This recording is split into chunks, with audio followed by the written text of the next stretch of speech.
Hey everybody, it's Gabriel again. Happy Friday to you. And here's another point I want to cover tonight, dealing with do you even know what I do? And again, we're consistently talking about home-based businesses, and you've chosen to jump in that field. Some of you have been in for a while. Some of you are just new to that industry. But here's one of the big ones. They're all big points, right? Because here, this is critical to understand. There's a lot of how-tos. There's a lot of you need to do this, lead generation, marketing tactics, social media tactics, etc. What to say, scripts. And that's for any industry and every business. That's fine. But as I said the other night, if there is a thorn in your running shoe, it's going to be very hard to run your race, because that level of discomfort, because of the inner workings that are not worked out, make building any business, regardless of how much right information you have, almost impossible. Here's one of the big ones. Do you even know what I do? And you'll find that you are so in your head trying to build your business. You're so in your head trying to strategize on how to get your message out. You have a plan, you're planning a plan to think about a strategy, to strategize about a meeting, to consider, oh, wait a minute, let me go get another computer. Hold on a minute, let me run up to the Office Depot place and get matching staplers and pencils. Wait a minute, I need a website, gotta have a website. Oh, hold on a minute, I need to get a day planner. Oh, let me go get, and we spend all of this time in preparation mode. We're preparing to prepare, to get ready, to have a strategy, to finally plan on a time when we're actually going to engage in our business. And I've heard it said that amateurs start their businesses, professionals launch their businesses. So you have to be in launch mode. Now, having that been said, when I say, does anybody even know what you do, or do you even know what I do? You could have been in your opportunity, your home-based business for years, and your spouse may not even really know what it is. Your own mother, your own father, your brothers, your sisters, your friends, they don't even know what you do. See, you think they know what you do. You're busy posting on social media. You're busy lifestyle marketing, right? And let me address that one. I'm all about lifestyle marketing if you have the lifestyle and it just by default naturally markets because it's who you are and it's your lifestyle. You're not trying to pretend. But if you're trying to get a bunch of stuff, or just the right handbag and just the right watch and just the flashy enough car, thinking that all of that stuff, or you have the background with the real expensive house and all that, and you think that all of that stuff is somehow going to attract people to your business. I've had some crazy expensive vehicles, and we have a lot of nice things. I've never had one person join me because of the car I drove. Never one person joined me because of the watches I wear.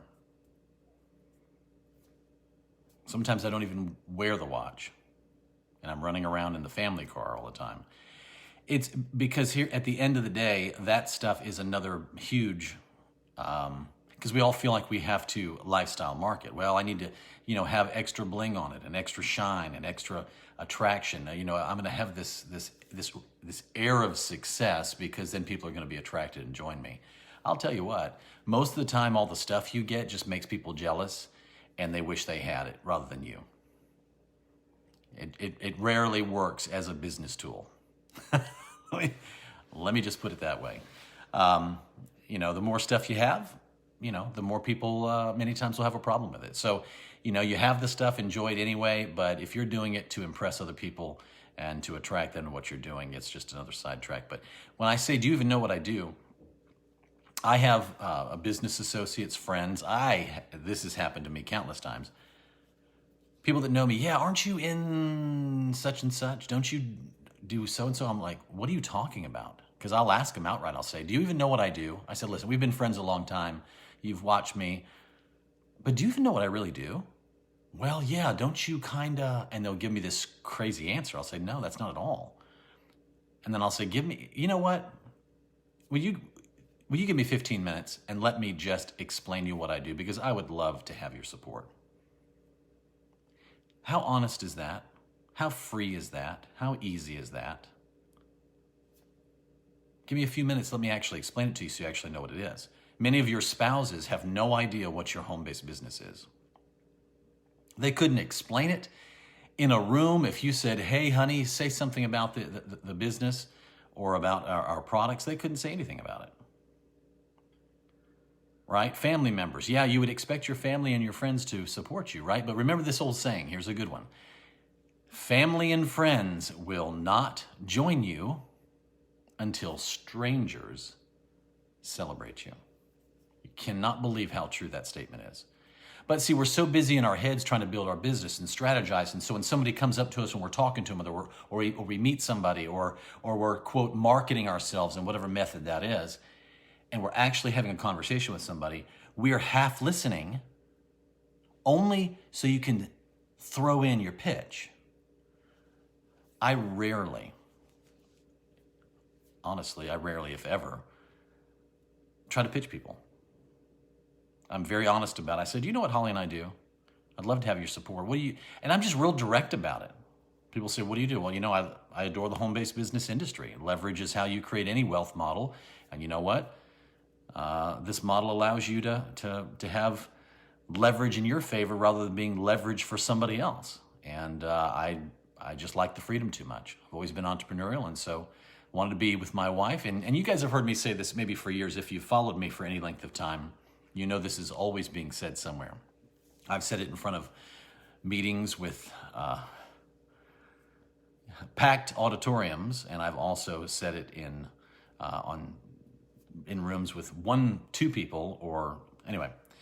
I always say, you know, I did not pray the years that I did to meet the woman of my dreams, to then finally marry her, to then spend the next 30 years away from her, 40 to 60 hours a week building somebody else's dreams. Come home at night and give them a kiss on the cheek and a kiss on the forehead to go to bed, and giving them emotional crumbs at the end of a business day. That's not the American dream. That's not my dream. So I decided to do something about it. I did not marry my wife to be away from her, or my children to be away from them. I want to be present. So I found a business model that creates leverage so that I can have time back.